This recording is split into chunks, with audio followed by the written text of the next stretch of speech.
bake it in a fucking cake. It's rare, pricey. I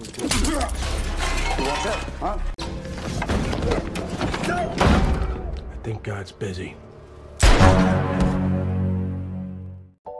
Halo, apa kabar semuanya? Semoga kalian sehat. Kali ini saya akan menceritakan sebuah alur film yang sangat brutal dan diambil dari kisah nyata. Bercerita tentang seseorang yang selalu diremehkan namun tiba-tiba ia menjelma menjadi pembunuh bayaran berdarah dingin. Oke, tanpa berlama-lama kita gaskan saja ke ceritanya.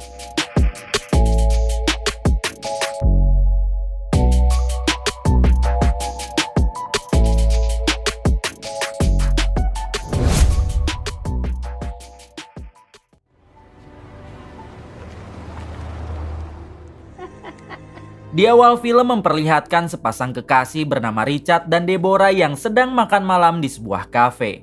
Rupanya kali ini mereka sedang membicarakan tentang hubungan mereka yang akan menuju ke jenjang pernikahan. Di sini Deborah menanyakan pekerjaan Richard, karena dari pertama kenal Deborah tidak mengetahui Richard bekerja di mana. Richard pun menjawab kalau dirinya bekerja sebagai pengisi suara di YouTube-nya Hampura Film. You're the one who asked me here.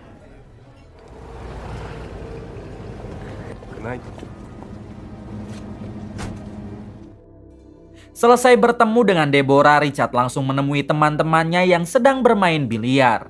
Salah satu teman Richard yang mengetahui kalau Richard akan menikahi Deborah, ia malah mengejeknya dengan mengatakan kalau Deborah itu adalah mantan wanita malam. Mendengar hal itu, Richard pun hanya diam dan tidak menggubris perkataan si temannya itu. Namun ketika si teman hendak pulang menggunakan mobilnya, inilah yang terjadi.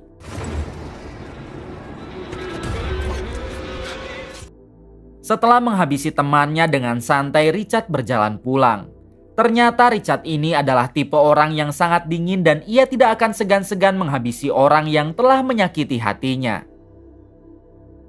Singkat cerita, 1 tahun kemudian memperlihatkan Richard dan Deborah yang kini sudah berumah tangga. Bahkan tepat hari ini Deborah baru saja melahirkan anak pertama mereka. Keesokan harinya memperlihatkan Richard yang sedang bekerja di industri film dewasa.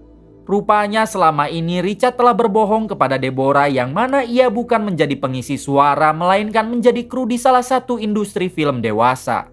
Tak lama kemudian Richard didatangi oleh bos mafia terbesar di kotanya yang bernama Roy.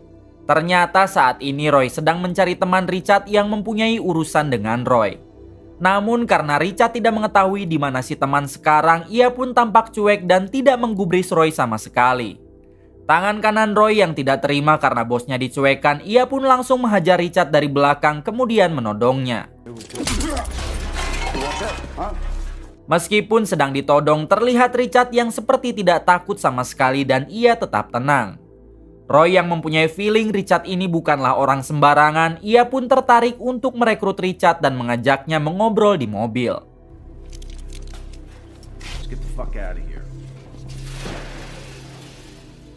Saat di dalam mobil, Roy sekali lagi mengetes Richard dengan menodongkan pistol ke wajah Richard. Namun terlihat Richard yang sama sekali tidak takut dan ia tetap tenang. Di sini Roy mengatakan kalau ia berniat akan menjadikan Richard sebagai pembunuh bayaran untuknya karena Richard mempunyai sikap yang sangat dingin dan tidak takut dengan apapun.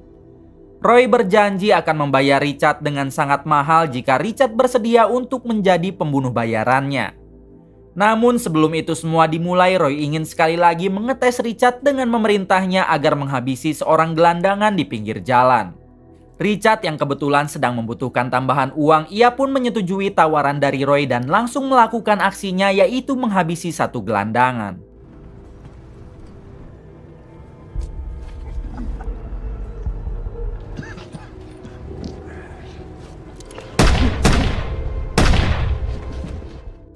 Setelah menghabisi gelandangan itu, Roy langsung memberi Richard uang sebagai gaji pertama karena sekarang Richard telah resmi menjadi pembunuh bayaran untuk Roy.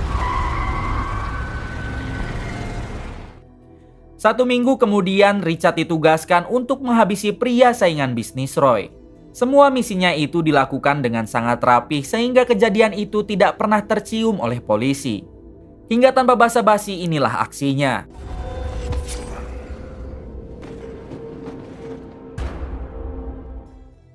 17 tahun kemudian, kini Richard telah resmi menjadi pembunuh bayaran profesional. Kehidupannya menjadi sangat mapan karena tarif sekali memakai jasa Richard sangatlah mahal. Richard juga sekarang sudah mempunyai 2 anak perempuan yang mana sekarang mereka telah remaja. Namun sampai detik ini Richard tidak pernah jujur kepada Deborah tentang pekerjaannya tersebut. Richard selalu beralasan kalau dirinya bekerja di bank swasta.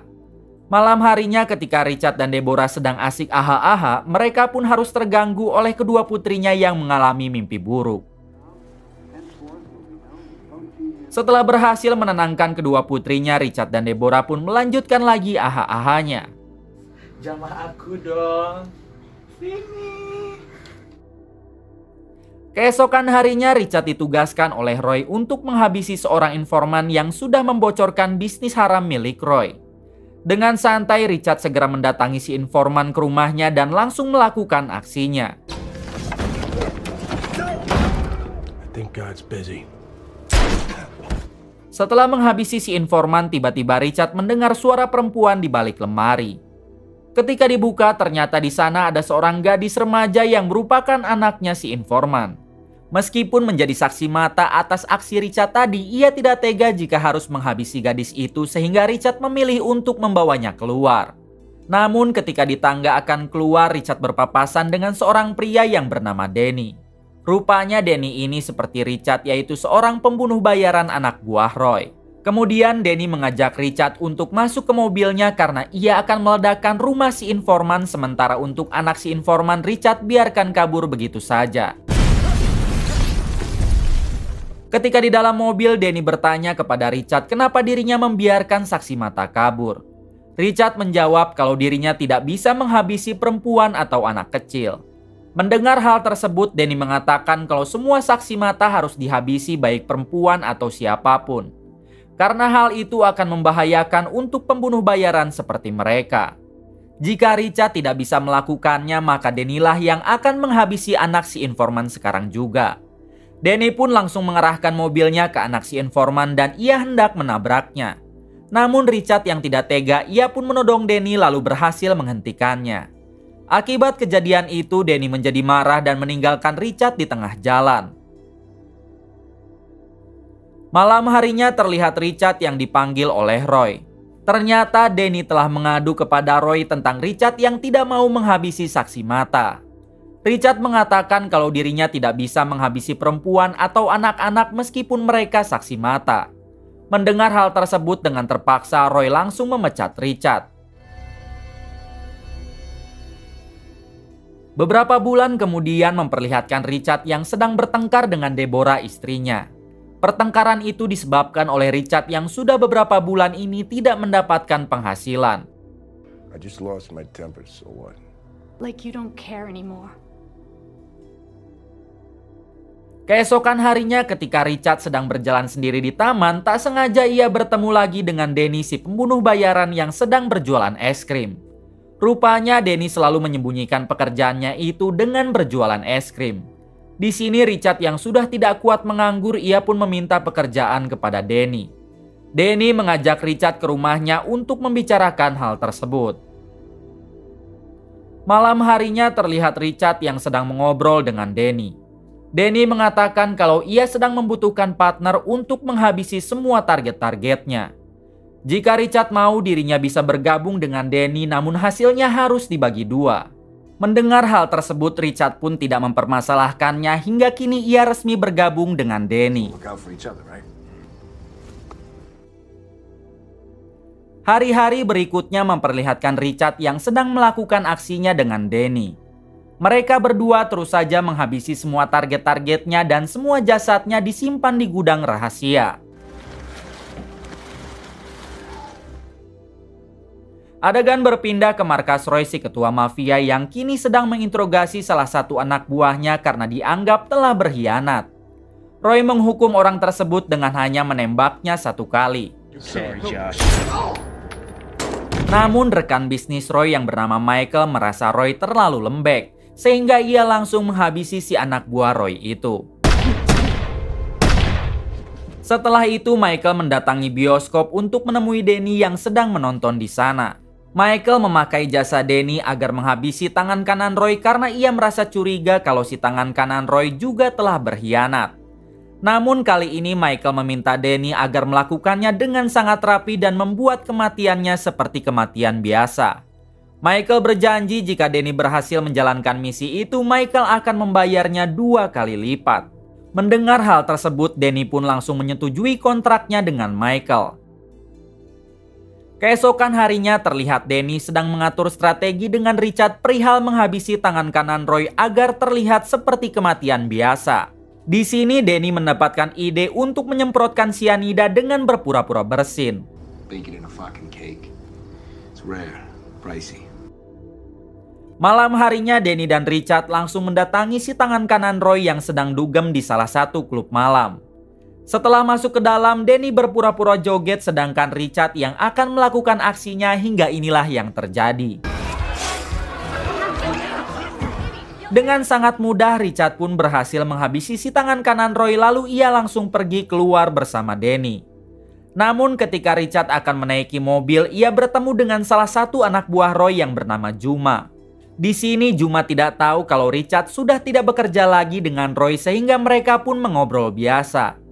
Setelah cukup lama mengobrol, Richard dan Danny bergegas pergi dengan alasan mereka sudah ada yang menunggu. Beberapa hari kemudian memperlihatkan Richard yang sedang merayakan ulang tahun putri bungsunya.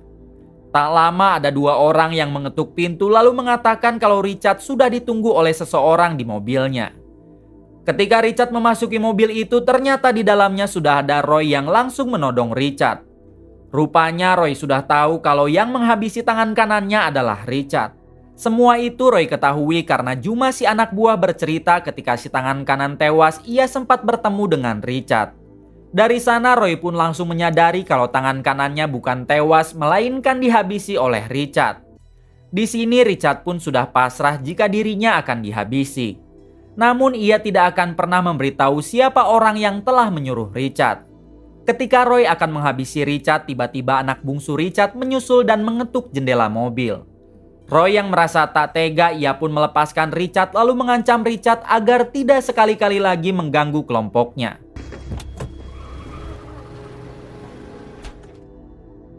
Keesokan harinya Richard yang merasa kesal kepada Juma, ia pun menghubunginya lalu berpura-pura mengajaknya bertemu.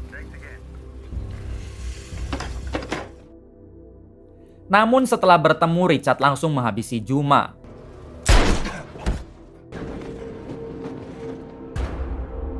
Beberapa hari kemudian memperlihatkan Richard yang sedang dihubungi oleh Danny.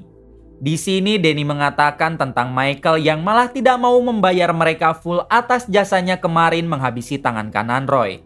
Michael beralasan kalau dirinya tidak puas karena Roy malah mengetahui pembunuhan tangan kanannya. Mendengar itu semua, Richard meminta Danny agar dirinya dipertemukan dengan Michael secara langsung. Dad. Singkat cerita, kini Richard pun bertemu dengan Michael. Richard tetap meminta bayarannya full dikarenakan ia sedang membutuhkan uang. Namun Michael tetap tidak mau dan ia akan membayar Richard dan Danny setengahnya saja. Pada akhirnya Richard pun mengiyakannya, namun tiba-tiba setelah menghabisi Michael, Richard langsung mengambil semua uangnya lalu meninggalkan jasad Michael begitu saja. Malam harinya Richard mendapat kabar tentang anaknya yang kini berada di rumah sakit karena ditabrak seseorang. Dengan cepat Richard langsung mendatangi rumah sakit tersebut. Sesampainya di sana, Deborah memberitahu Richard kalau anaknya ditabrak seperti yang disengaja. Untungnya si anak masih bisa diselamatkan meskipun harus terluka cukup parah. Mendengar hal tersebut, Richard berjanji akan mencari si pelaku dan membalas apa yang telah dilakukan kepada anaknya itu. Keesokan harinya Richard bertemu dengan Danny di sebuah taman. Terlihat kini penampilan Danny sudah rapih dan hampir mirip seperti Kapten Amerika. Di sini Danny tiba-tiba meminta maaf karena ternyata orang yang telah menabrak anak Richard adalah dirinya. Namun Danny bersumpah kalau semua itu ketidaksengajaan karena Danny sedang terburu-buru. Mendengar hal tersebut, jelas Richard sangat marah dan langsung melakukan hal ini.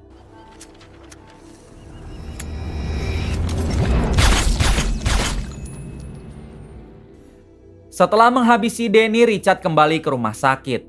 Di sini ia bertemu dengan seseorang yang tiba-tiba menawari Richard pekerjaan, yaitu menghabisi seseorang. Richard yang sedang membutuhkan banyak uang, ia pun tanpa pikir panjang langsung menerima pekerjaan dari orang tersebut. Kemudian orang itu memberikan Richard alamat seorang pria bernama Draco karena Draco lah yang akan memakai jasa Richard. Tanpa menunggu lama, Richard langsung pergi untuk bertemu dengan Draco. Sesampainya di sana, rupanya Draco ini adalah pengedar barang haram. Draco ingin Richard menghabisi 2 pelanggannya dikarenakan mereka telah mencuri barang haram darinya.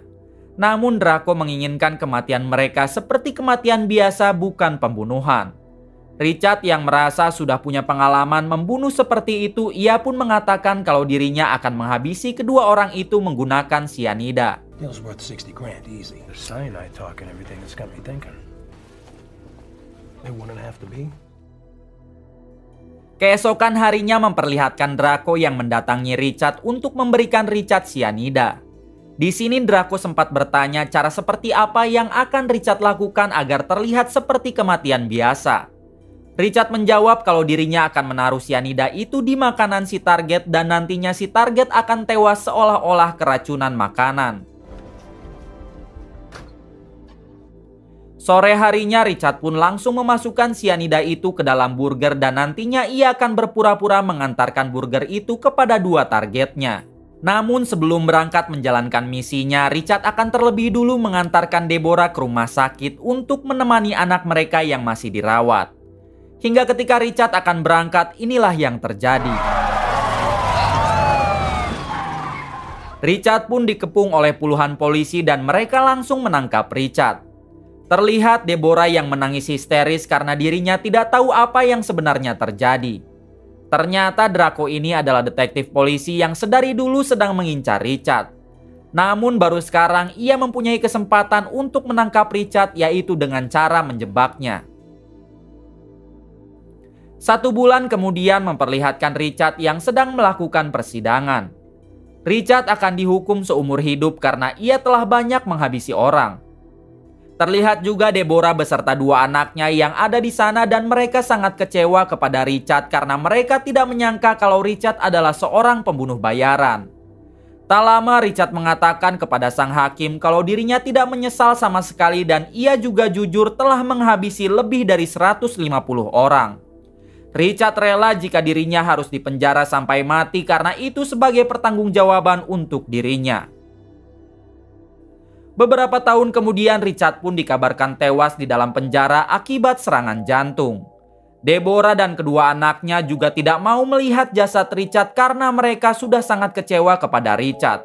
Kemudian film pun tamat. Terima kasih untuk semua yang sudah menonton sampai akhir. Semoga kalian semua diberikan kesehatan dan rezeki yang berlimpah. Salam untuk semuanya dari Hampura Film.